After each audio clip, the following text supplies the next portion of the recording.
So they're all in, ready to sand. Just need to sand them back flush now.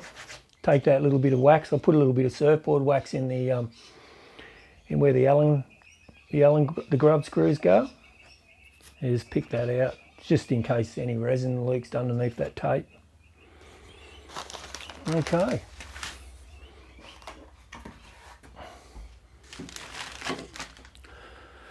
So all I need to do now on this board is, I've got rails are still square. I've got to pull the rails over. I've got to put a plug in the deck and start oiling it up. So it's not too far away now.